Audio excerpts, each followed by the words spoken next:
Today I want to show you a machine that I've been absolutely loving. This is the Kazak Rota 2, and for me it combines kind of two really interesting things with manual espresso machines.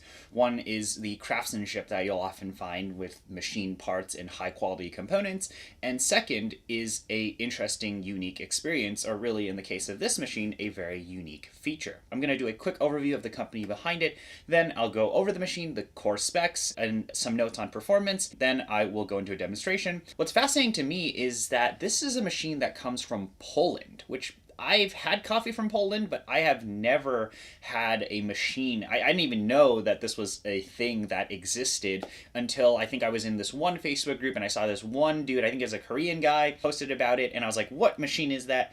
And he was like, this is the Kazak Rota 2. I reached out to them and they kindly sent me the Rota 2 and also some accessories. But what's really fascinating to me is that these guys did not start from coffee, at least from my understanding. If you look up Kazakh Poland, they have a really fascinating YouTube channel. They came from knife sharpening systems.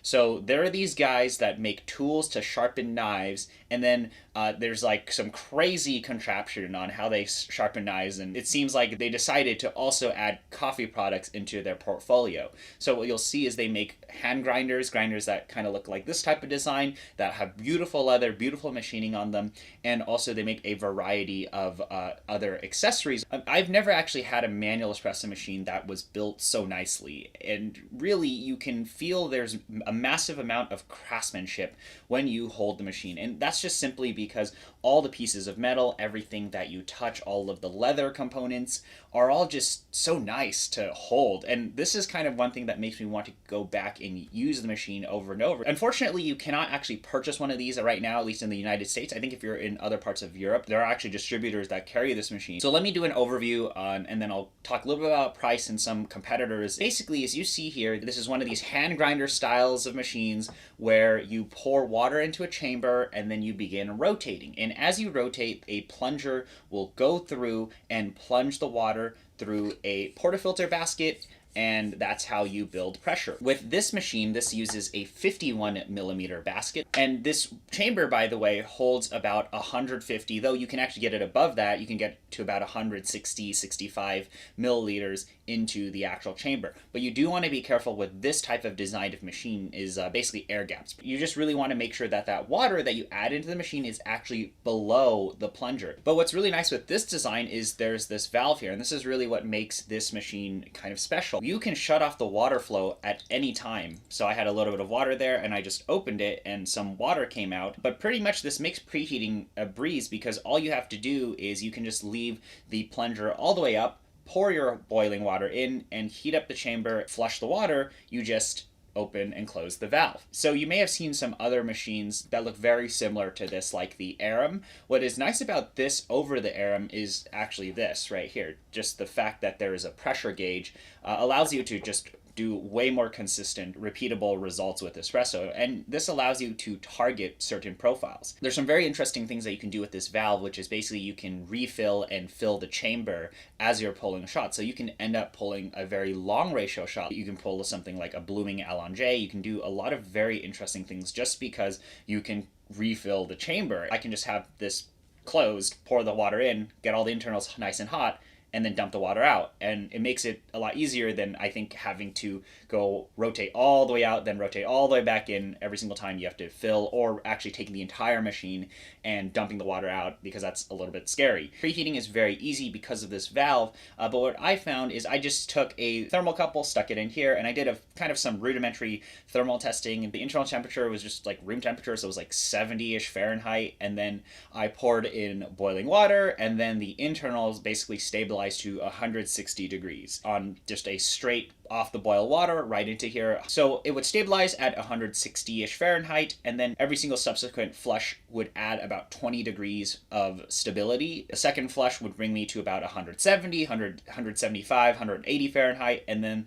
the third and fourth flush, the highest I could possibly get this to be, would stabilize at about 200 degrees Fahrenheit internally. That makes it so that you do kind of want to be a little bit fast with how you pull lighter roast coffees, but honestly, I think anything in that 200 Fahrenheit range should be okay for most light roast coffees. I wanted to see what the temperature drop was like over time. Pretty much what would occur is after every single 5 minutes, you would drop about 10, 15 degrees Fahrenheit. So if you were a little bit slow and you were pulling some of those medium and darker roast coffees and you did preheat it, you would be pretty okay. Once you did get this chamber really, really hot, you could actually get this metal strip down here to be about 70 to 75 Celsius. The externals do get a little bit hot, but there's about a 25, 30 degree Fahrenheit difference between the externals and the internals, which is good because that means the internals are a lot hotter. And also, when you use a machine like this, you have this nice leather grip here and you don't burn yourself, but you do want to be a little bit careful with this part when you touch it. I would have expected the thermal performance on this machine to actually be pretty bad because this is all kind of metal and it seems like all of this acts like a heatsink. But really, after using the machine and trying a bit of lighter roast and just getting into the habit of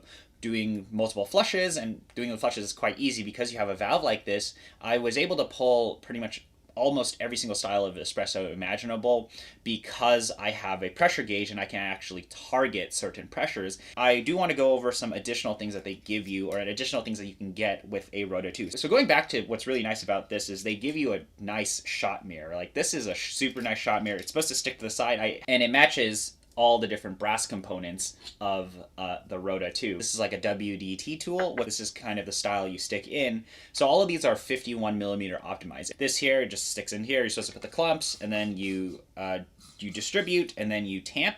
What's really nice is actually their tamper. So you basically will stick this here, and then you can just align things, and it's nice and heavy. So you honestly could just let that drop. Probably been a little bit long now, so let's actually go ahead and pull a shot. I'll show you the entire preheating process, actually getting this up to temp and then pulling a shot. And then I kind of want to show you two styles of shot. One is just a normal style of shot, just using it, how I think most people will use it. And then another style of shot that will really utilize this valve here. And they also give you a shot glass, by the way. Just dump the water in, open the valve, close the valve, super easy to preheat. And I'm on my third preheat cycle, and it does use a fair amount of water. I poured in about pretty much almost all the way up to the top of the chamber here. So you see, this is very simple. This is actually the fourth preheat cycle. I just wanted to do another one just to be safe.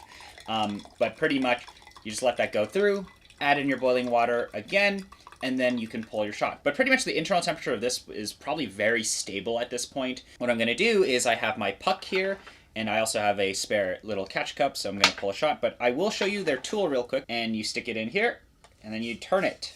So this is going to do your distribution and leveling, basically. I personally still prefer my 9-prong WDT tools over these, but they do an all right job. And then I'm just going to give this a quick tap, and then I'll give it a tamp. So what's cool with this tamper is you can stick this black piece down, and you can push down on this top piece, and that ensures that your tamp is basically the same every single time. There's really no risk of play if you move your hand left or right by accident, and that's what's really cool with this tamper design. So you see there, I just lock the portafilter in. Once I start turning this, that is going to be when the water gets forced through the puck. So I'm going to do this. The water has now started to touch the puck, and then I'm going to begin turning. I'm going to try to look at my pressure gauge here.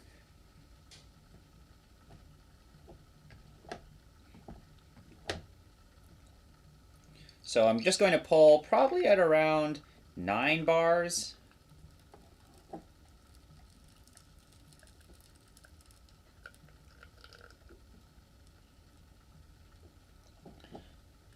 Not really sure if my prep was really good, but I went to 9 and then I started to ramp down there.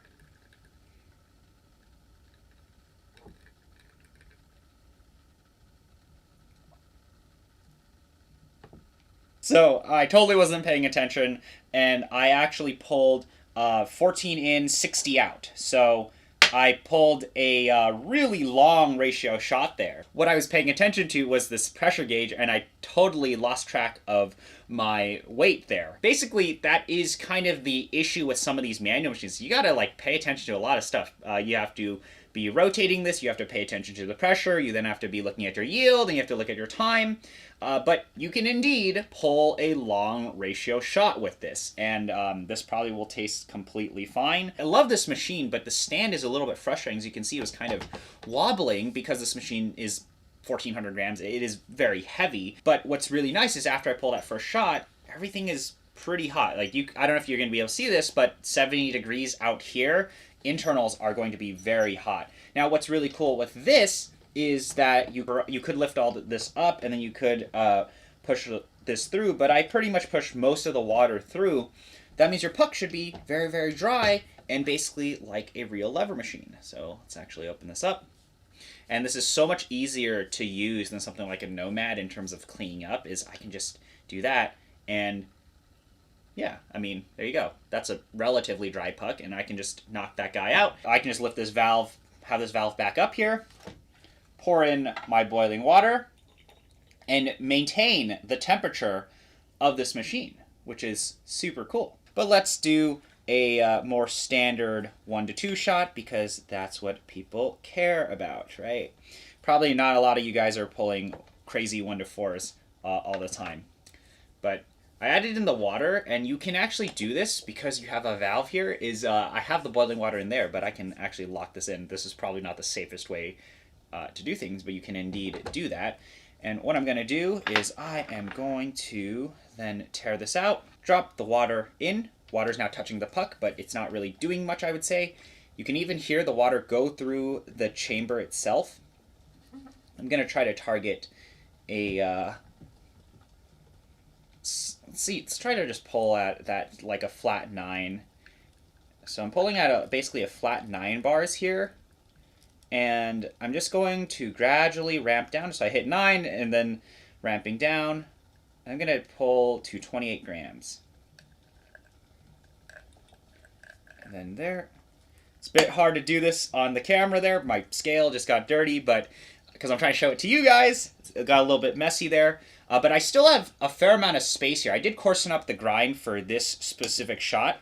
But these results for Espresso are nice and pretty, so I just might as well show this to you all. So yeah, pretty shot. This is what everybody likes, right? Nice and pretty shot. If you've noticed here, I still have lever space, so I could actually keep going if I really wanted to. But the shot did look great, and because I did a standard 9-bar shot, so this is a pretty decent shot. It's more standard style of shot because I pulled a 1 to 2, but if you can see here, that temperature strip up here is already lighting up. It's 70 degrees, and that's because the internal temperature of this machine is probably around 180, 190 Fahrenheit still, and there's probably a little bit of water left because I didn't actually go all the way through. Sometimes if your grounds will expand, they will touch the top of the puck here, but what's really nice is you can kind of just pour water through this chamber here. It will basically self-clean the shower screen because the water will just fall through with the power of gravity. I mean, you can get a lot of these machines to do great because with the power of profiling and the power of preheating, it's kind of hard to not have good results.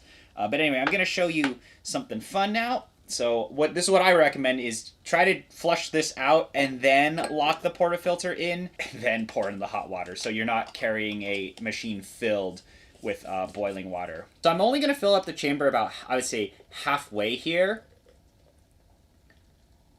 And then what I'm going to do is I'm going to let the water touch the puck so I can hear the water go all the way through as I open the valve. And then what I'm going to do is I'm going to turn. And I have to go I have to get the plunger pretty deep in there before it plunges the water or starts putting the water through the puck. Let that bloom. So I hit 6 bars actually. What I can do is I can go all the way back up. This table is a little bit shaky, not the most stable table. So I'm blooming, filling the chamber all the way up now. As you notice, I close the valve there. Now, I've done like a 40-ish second bloom. Gonna let that water go in. Then, going to just pump all of this water through, and I'm going to get myself a nice blooming allongé.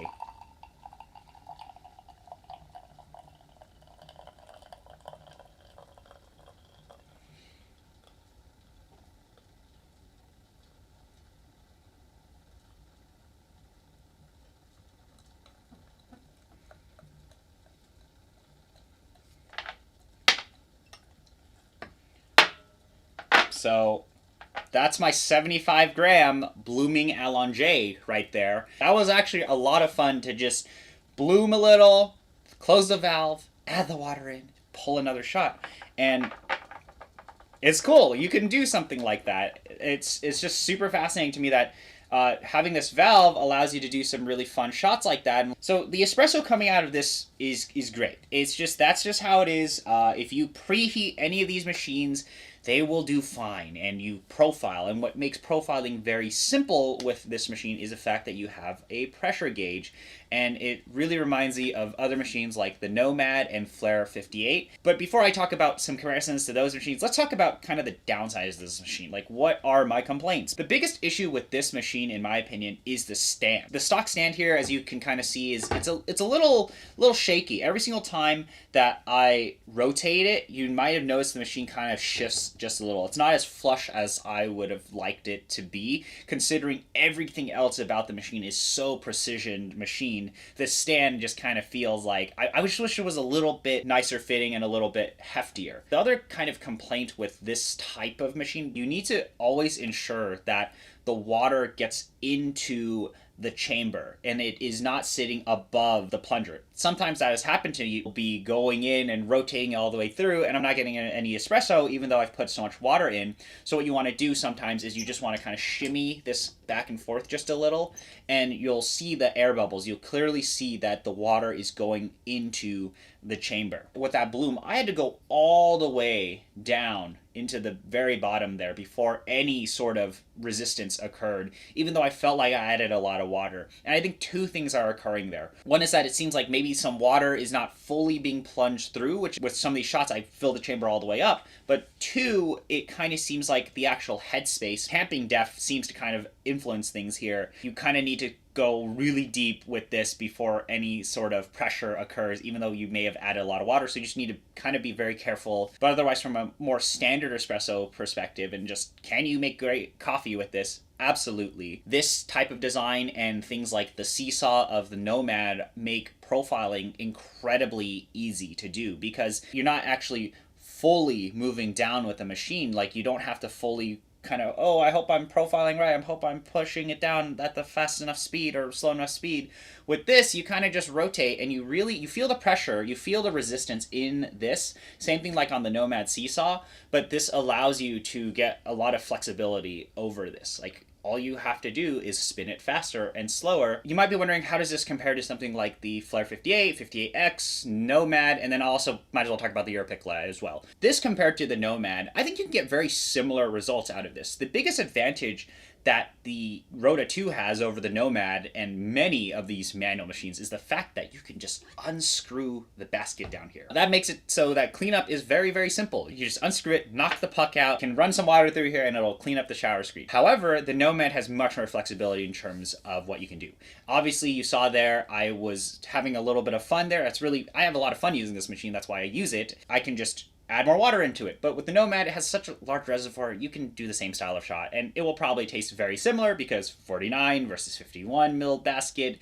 The flow rates are probably very, very similar anyway, and you can obviously pull longer on the Nomad. And while I do love, love, love my Nomad, this does have a kind of premium feel to it. It really kind of adds to a lot of this manual espresso experience. It's kind of like using an Aram as well. It's like, I'm totally okay with sacrificing potential peak performance here, but instead I want to focus on things that I touch. Like, is it a good experience? Because sometimes cleanup and using the machine and all of that adds to the overall experience over necessarily the end results. And the end results here are great, but you can do more with something like a Nomad. To offer another point of comparison, the Flare Espresso 58X is worth mentioning, or even 58, because this, depending on where you get it, and I don't actually know what the pricing is around the world right now, this is kind of comparable or like within reach. This is offering a much more premium experience than the 58 and 58X. Although I will say 58, 58X usage is much easier because you can just pour the water in, you can cut the shot if you lift it up, and there's just a lot more space to work with on a machine like that. So if you were space constrained, something like this might be worth considering. It might actually be easier to use a system like this where you rotate versus using a lever, because you can actually get really fine granular control over this. And I'm sitting in a kind of a really unergonomic position here. With a lever, I have to get really in there and really use my body to push against the machine. With this, I can kind of just screw in.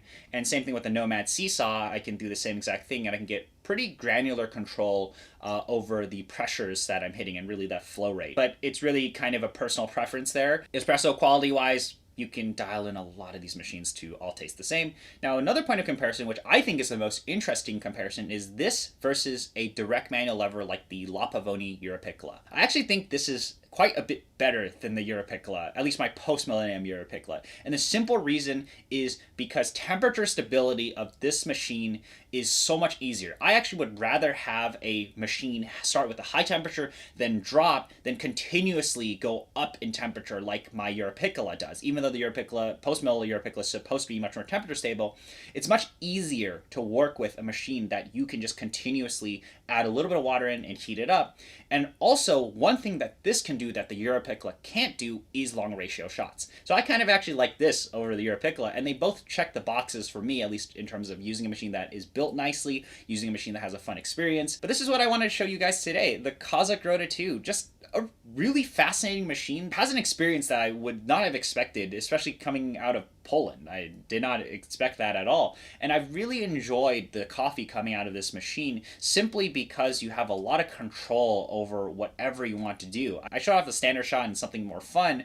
But you can get really granular into how you control your shot and how your shot develops over a period of time. And once you understand the machine, once you understand its quirks and understand how to use this valve, you can do a lot of interesting shots, especially if you want to pull shots that are within 1:5 ratio. I found this to be one of the easiest preheating processes out there. Is you just pour the water in, empty it out, pour the water in, empty it out. But I think for most people, if you're really trying to just get a nice cup and have a great experience and have a machine that is just built so nicely, and I think that actually adds to the experience itself, then the Rota 2 is actually a great choice. This is one of these machines that is a great balance between performance and build. There are machines that go all the way in performance and all the way in build, but I think this is kind of a great middle ground between the two. Although there are some quirks, and I do have some complaints about the stand, from a actual performance perspective and an experience standpoint and all of that, it's pretty great, especially considering the materials and everything you touch all add to that experience.